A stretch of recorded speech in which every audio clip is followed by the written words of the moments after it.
Hi, hello everyone. Good evening everyone. Welcome to all of you. This is Pooja. Dear aspirants, आज इस video में हम सभी लोग प्रीवियस ईयर के क्वेश्चन पेपर्स को सॉल्व करेंगे 2021 का। जो भी एस्पायरेंट्स बीएससी नर्सिंग का एग्ज़ाम देने जा रहे हैं उन सभी के लिए ये वीडियो बहुत ही हेल्पफुल रहने वाली है, क्योंकि जब भी आपको एग्ज़ाम देने जा रहे हैं तो आपको प्रीवियस ईयर के क्वेश्चन सॉल्व करना चाहिए, जिससे ये पता चलेगा आपको कि क्वेश्चन किस लेवल के आते हैं और हमारा जो हमने जो प्रिपरेशन की है वो अभी किस लेवल की है ना। तो ये प्रीवियस ईयर के क्वेश्चन पेपर सॉल्व करके हम लोग आज एनालाइज करेंगे कि जो हमारे क्वेश्चंस हैं या हमारी जो प्रिपरेशन है वो किस लेवल की है। आप सभी जानते हैं कि हार्ट्स बायोलॉजी चैनल पर आपको बायोलॉजी पढ़ाई जाती है नीट से रिलेटेड एंड इसके साथ साथ बीएससी नर्सिंग से। तो अगर आप चैनल पर नए हैं तो डेफिनेटली आप चैनल को सब्सक्राइब कर लें, लाइक एंड शेयर कर सकते हैं, ठीक है। इस वीडियो में केवल हम लोग बायोलॉजी के क्वेश्चन सॉल्व करेंगे, इसके साथ साथ आपको physics, chemistry and general awareness, इसके साथ साथ नर्सिंग एप्टीट्यूड के क्वेश्चन भी सॉल्व करने हैं, ठीक है। तो चलिए स्टार्ट करते हैं। आज का हमारा पहला क्वेश्चन क्या है? First question is which type of enema is used to provide relief for the clients who suffers gaseous destination. तो आपको यहाँ ऑप्शन दिए गए हैं soap and water enema, retention enema and medicated enema. And जो हमारे पास यहाँ फोर्थ ऑप्शन है दैट इज कार्मिनेटिव एनीमा। तो यहाँ आपका करेक्ट आंसर क्या हो जाएगा? Option number D, that is carminative enema को यूज़ करेंगे। इसके बाद हमारे पास सेकेंड क्वेश्चन है next, specialized cells found throughout the nervous system that transmit signals using electrochemical process are.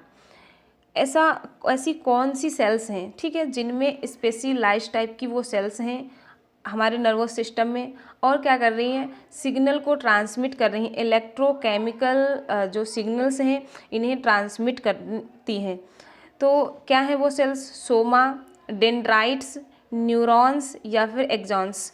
तो यहाँ पर हमारा करेक्ट आंसर क्या हो जाएगा? दैट इज़ न्यूरॉन्स, है ना। जो हमारी नर्व सेल्स हैं इन्हीं में क्या करती हैं, जो इनमें सिग्नल्स आते हैं जिससे कि नेक्स्ट न्यूरॉन्स तक सिग्नल्स, फिर इसके बाद हमारे ब्रेन तक सिग्नल्स को भेजा जाता है।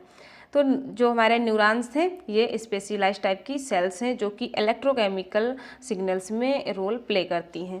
Okay, now next question, that is question number third, the three auditory ossicles structure present in the ear are.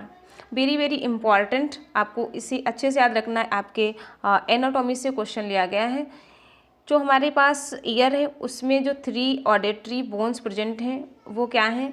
Pinna auditory canal या फिर tympanic canal, utricle saccule and semi circular canal, malleus incus and stapes या फिर scala vestibuli, scala media and scala tympani. तो यहाँ आपका correct answer क्या हो जाएगा? Option number C, malleus incus and stapes auditory ossicles हैं। एंड ये क्वेश्चन इसलिए भी इम्पॉर्टेंट है क्योंकि मेलियस इनकस एंड स्टेपिस की ओरिजिन एंड इनकी बोन्स की शेप भी पूछी जाती है, तो इसे आपको अच्छे से याद रखना है। इसको याद रखने के लिए हमने एक कोड बनाया है जिससे आप आसानी से इसे याद रखेंगे। Miss has a cute husband, या फिर एच से आप कुछ और लिख सकते हैं, ठीक है। तो जो एम है इससे हमारा क्या हो गया? मेलियस। मेलियस का शेप कैसा है? ये आपके शेप की बात है, ठीक है, शेप। और ये इसकी ओरिजिन, यहाँ से भी क्वेश्चन पूछे जाते हैं। और ये आपकी बोन है, ठीक है, ऑडिटरी ऑसिकल्स हैं। जो मेलियस बोन है ये शेप में कैसी होती है? हैमर शेप्ड की होती है। एंड इसकी ओरिजिन की बात करें तो ये आर्टिक्यूलेटेड होती है, ठीक है। इनकस एनविल शेप की होती है और इसकी ओरिजिन क्वाड्रेट होती है। स्टेपिस स्ट्री अप शेप की होती है और इसकी ओरिजिन हायोमैंडिबुलर से होती है। तो ये ओरिजिन एंड इसकी शेप है, इसे भी आपको अच्छे से याद रखना है। Okay, now next question, where is the temperature regulation center saturated. आपकी बॉडी में जो आपका टेम्परेचर है इसको रेगुलेट करने का जो सेंटर है वो कहाँ पर प्रेजेंट है? थैलमस, हाइपोथैलमस, पॉन्स या मेड्यूला ऑब्लोंगेटा। देखिए, आप अपने हैंड से क्वेश्चन का आंसर करने की कोशिश करेंगे, ओके, जिससे कि आप लास्ट में एनालाइज कर सकें कि आपने कितने क्वेश्चन सही किए हैं और अभी आपको अपनी स्टडी को कितना और बूस्ट करना है। यहाँ पर हमारा करेक्ट आंसर क्या हो जाएगा? That is hypothalamus. हमारे हाइपोथैलमस में टेम्परेचर को रेगुलेट कर, हमारा जो हाइपोथैलमस है यही टेम्परेचर को रेगुलेट करता है। Next question, question number 5, which criteria of the profession deals with nurse independent functioning and being responsible and accountable to the care they provide? Specialized education, body of knowledge, code of ethics या फिर autonomy. तो यहाँ पर आपका correct answer हो जाएगा option number D, autonomy. Next question, a plasma protein that maintains normal plasma osmotic pressure is। ऐसी कौन सी प्लाज्मा प्रोटीन है जो नॉर्मली प्लाज्मा जो है उसके ऑस्मोटिक प्रेशर को मेंटेन करके रखती है? एल्ब्यूमिन, ट्राइग्लोब्यूलिन, हीमोग्लोबुलिन या फिर ट्रांसफेरिन। तो हमारे यहाँ पर करेक्ट आंसर क्या हो जाएगा? ऑप्शन नंबर ए, albumin. Now next question answer, next question हमारे पास क्या है? 1 second. Next question, which function of the heart pumps blood out of the heart, यानी कि हमारे पास हार्ट है इसमें कौन सी प्रोसेस से या किसके फंक्शनिंग से जो ब्लड है वो हमारी बॉडी को सर्कुलेट किया जाता है, हमारी बॉडी में उसको पंप किया जाता है? एट्रियल सिस्टोल के दौरान या फिर वेंट्रिकुलर सिस्टोल के दौरान या एट्रियल डायस्टोल के दौरान या फिर वेंट्रिकुलर के दौरान? अगर आपने हार्ट की फिजियोलॉजी एंड एनाटॉमी को अच्छे से पढ़ा है तो आई श्योर आप आंसर कर पा रहे होंगे। यहाँ पर हमारा करेक्ट आंसर क्या हो जाएगा? Ventricular systole. ठीक है, जब वेंट्रिकुलर सिस्टोल प्रोसेस होती है तब हार्ट से ब्लड प्योर या फिर कह सकते हैं ऑक्सीजनेटेड ब्लड हार्ट से हमारी बॉडी में पंप किया जाता है। Now next question, which micro organism causes scarlet fever? Very very important. ठीक है, इसको आप याद रखेंगे, ये क्वेश्चन पूछा जा सकता है, इसे आप अच्छे से याद रखेंगे। First, Streptococcus pyogenes, Streptococcus equisimilis, Enterococcus faecalis या फिर इंटेरोकोकस ड्यूरेंस। तो कौन सा माइक्रो ऑर्गेनिज्म रिस्पॉन्सिबल है स्क्रल फीवर के लिए? तो वो है स्ट्रेप्टोकोकस पायोजेनी। तो हमारा करेक्ट आंसर क्या हो जाएगा? Option number A. Okay, next question, which part of the stomach is situated at the distal end of the pylorus and guards the opening between the stomach and the duodenum? जो आपका stomach है and stomach के बाद जो आपकी duodenum start होती है, ठीक है, सपोज करिए ये आपका क्या है? स्टमक है, ठीक, इसके बाद आपकी ये डिओडनम स्टार्ट हुई, तो यहाँ पर क्या होते हैं? वॉल्स या स्फिंक्टर्स प्रेजेंट होते हैं, ठीक। तो इस स्फिंक्टर्स को क्या कहते हैं? फंडस, कार्डियक स्फिंक्टर, रूगे या फिर पाइलोरिक स्फिंक्टर। तो यहाँ पर हमारा करेक्ट आंसर क्या हो जाएगा? Option number D, pyloric sphincter. Okay, now next question, which of the following is the most common complication of urinary catheterization? ठीक है, जब आप मेडिकल के अंदर जब आप यूरिनरी कैथेटराइजेशन करते हैं तो उस समय क्या प्रॉब्लम आ सकती है? यूरिनरी इनकॉन्टिनेंस हो सकता है या hypo active bladder, hyper active bladder हो जाता है, या फिर यूरिनरी ट्रैक्ट में इन्फेक्शन होने के चांसेस होते हैं। तो यहाँ पर हमारा करेक्ट आंसर क्या हो जाएगा, यूरिनरी ट्रैक्ट में इन्फेक्शन, है ना। यूरिनरी ट्रैक्ट में इन्फेक्शन होने के जो है चांसेस होते हैं, इसलिए ये कॉमनली जो यूरिनरी कैथेटेराइजेशन है ये प्रोसेस कॉम्प्लिकेटेड होती है इसके लिए। Now next, which of the following part of the respiratory system is site for external respiration। जो हमारा रेस्पायरेटरी सिस्टम है उसके लिए यहाँ पर एक्सटर्नल ना करके इंटरनल दिया गया है, ठीक है। आप इसे राइट कर लीजिए इंटरनल, यहाँ पर आपसे इंटरनल पूछा गया था, एंड इसके साथ साथ आप एक्सटर्नल रेस्पायरेशन को भी बता सकते हैं, ठीक है। तो यहाँ पर क्या होगा हमारे पास correct answer, trachea, bronchi, bronchiole या फिर एल्व्यूलस। तो जो हमारी एल्व्यूलाई होती है एक्चुअल में वहीं पर गैसियस एक्सचेंज होता है, तो इंटरनल रिस्पायरेशन हमें एल्व्यूलस में देखने को मिलता है। देखिए इंटरनल रिस्पायरेशन हमें टिश्यू लेवल पर भी देखने को मिलता है जब सेल्स में मेटाबॉलिज्म की प्रोसेस होती है, ठीक है। तो यहाँ पर करेक्ट आंसर क्या है, एल्व्यूलस है, क्योंकि यहाँ पर ओनली रिस्पायरेशन की प्रोसेस में क्या हो रहा है, गैसियस एक्सचेंज होता है। Okay, now next question, which of the following nerve helps in raising the upper lid। जो हमारी आई में है ना, जो हमारी आई में ये अपर लिड हैं, इनको जो है अपर ऊपर की तरफ मूव करने के लिए, है ना, ऊपर की तरफ मूव करने के लिए हमारी कौन सी क्रेनियल नर्व रिस्पॉन्सिबल होती है, optic nerve, oculomotor nerve, trigeminal nerve या फिर फेशियल नर्व। तो यहाँ पर हमारा करेक्ट आंसर हो जाएगा option number B, oculomotor nerve upper eyelid के मूवमेंट के लिए रिस्पॉन्सिबल होता है। आप हमें कमेंट बॉक्स में बताएंगे ओक्यूलोमोटर नर्व किस नंबर की नर्व है।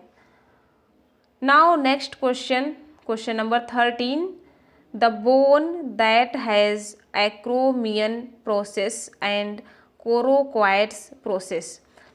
वो कौन सी बोन्स है जिसमें acromion process and coracoids process देखने को मिलेगी। कोरोक्वाइड प्रोसेस के अंदर हमारी क्लेविकल बोन आकर फिट होती है, ठीक है। तो यहाँ पर हमारा क्या करेक्ट आंसर होगा, क्लेविकल, स्केपुला, ह्यूमरस या फिर स्टर्नम। तो यहाँ हमारा करेक्ट आंसर हो जाएगा स्केपुला। जो हमारा स्केपुला होता है, ठीक है, इस तरीके से जो हमारा स्केपुला होता है, तो ये वाला जो प्रोसेस है इसका, इसको हम एक्रोमियन प्रोसेस कहते हैं, ठीक है। और जो यहाँ पर ये हमारा प्रोसेस होता है इसमें आकर हमारी ह्यूमरस फिट होती है, ठीक है। तो ये हमारे acromion and coracoids process scapula में प्रेजेंट होते हैं। Now next question, question number 13, an organism that causes tuberculosis in birds. इसमें से कौन सा बैक्टीरिया है जो कि बर्ड्स में ट्यूबरक्लोसिस को कॉज करता है, टीबी को कॉज करता है।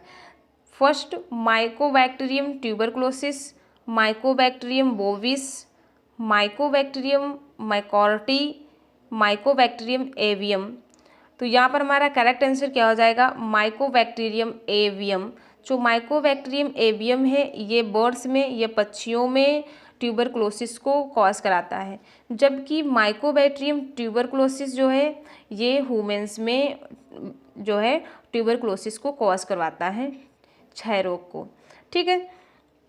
Now next question, question number 15, in the coagulation process which enzyme converts inactive fibrinogen to insoluble fibrin threads। Fibrin threads, जो हमारे पास इनएक्टिव फाइब्रिनोजन है उसको इनसेल्यूबल फाइब्रिन में कौन चेंज करवाता है। जब इनसोल्यूबल फॉर्म में आएगी फाइब्रिन थ्रेड लाइक, तभी तो जो है कोगुलेशन की प्रोसेस कंप्लीट होगी, तभी तो ब्लड का थक्का बन पाएगा, है ना। तो उसके लिए कौन रिस्पॉन्सिबल है, प्रोथ्रोम्बिन एक्टिवेटर या फिर थ्रोम्बिन या फिर थ्रोम्बोप्लास्टिन। तो यहाँ पर हमारा करेक्ट आंसर क्या हो जाएगा, थ्रोम्बिन। जो थ्रोम्बिन है ये इनएक्टिव फाइब्रिनोजेन को फाइब्रिन में चेंज करती है, ठीक है, इनसोल्यूबल फाइब्रिन थ्रेड्स फॉर्म में चेंज कर देती है। फाइब्रिनोजेन है, जहाँ भी जेन लगा होता है इसका मतलब होता है कि वो इंजाइम अभी क्या है, इनएक्टिव फॉर्म में है ना। तो जो फाइब्रिनोजेन है ये इनएक्टिव फॉर्म में है, इससे एक्टिवेट कौन कराएगा, thrombin. Now next question, question number 16, which neurohypophyseal hormone increase water absorption from the kidney and protects body from dehydration। इसमें से आपको बताना है कि कौन सा न्यूरोफाइजियल हार्मोन्स एक्सेस वाटर को एब्जॉर्ब करके ह्यूमन बॉडी को उसके डिहाइड्रेशन से उसे प्रोटेक्ट करता है, ठीक है। और वो एंजाइम एक्ट कहाँ कर रहा है, किडनी में, है ना। तो क्या है, वैसोप्रेसिन है या फिर ऑक्सीटोसिन है, ल्यूटिनाइजिंग हार्मोन है या फिर थायराइड स्टिमुलेटिंग हार्मोन है। तो यहाँ पर हमारा करेक्ट आंसर क्या हो जाएगा, option number A, that is vasopressin. जो वैसोप्रेसिन है ये एक्सेस वाटर को एब्जॉर्ब कराती है, यानी कि एक्सेस मात्रा में वाटर का लॉस ना हो, इसलिए हमारी बॉडी को प्रोटेक्ट कराती है डिहाइड्रेशन से। Clear. Now next is question number 17, bacteriocidal enzyme, है ना। बैक्टीरियोसाइडल एंजाइम कहाँ प्रेजेंट होते हैं, नेजल्स में, है ना, found in nasal which is secrete via intestines की वॉल से इसे सिक्रीट किया जाता है। तो वो कौन सा एंजाइम है, bacteriocidal enzyme found in nasal intestinal secretion in lysozyme, properdin, beta lysin, polypeptides. तो यहाँ पर आपका करेक्ट आंसर क्या हो जाएगा, that is option number A, lysozyme. Lysozyme bacteriocidal enzyme है, यानी कि बैक्टीरिया को किल कर देता है, जो भी बैक्टीरिया हमारे नेजल ट्रैक्ट में आ जाते हैं, और इस एंजाइम को सिक्रीट कौन करता है, इंटेस्टाइन की wall. Now next question, question number 18, which among the following is the causative organism of tapeworm infection affecting children who consume pork। अगर कोई भी चिल्ड्रेन जो है पोर्क का जो मीट है उसे खा लेता है तो उससे क्या हो जाती है, उसे टीनियसिस हो जाती है। तो उसके लिए कौन रिस्पॉन्सिबल है, टीनिया सोलिनियम, टीनिया सिजेनेटा, इकाइनोकोकस ग्रेनुलोसस या इकाइनोकोकस मल्टीलोक्यूलेरिस। तो यहाँ पर हमारा करेक्ट आंसर क्या हो जाएगा, option number A, taenia solium, ठीक है। टीनिया सोलियम जो कि पिग में प्रेजेंट होता है, यानी कि पिग को इन्फेक्टेड करता है, एंड इन्फेक्टेड पिग के मीट को जब भी कोई भी पर्सन ईट कर लेता है तो उसे टीनियसिस नाम की डिजीज़ हो जाती है। Now next question, question number 19, which of the following is the ovarian factor that affects female fertility। आपको यहाँ बताना है कि वो कौन सा ओवेरियन फैक्टर है जो फीमेल की फर्टिलिटी को प्रभावित करता है, फीमेल की फर्टिलिटी को अफेक्ट करता है। ट्यूब्यूल एडिशन, इंडोमेट्रियल ट्यूमर, इंडोमेट्रियसिस या फिर इंक्रीज्ड प्रोलैक्टिन लेवल्स।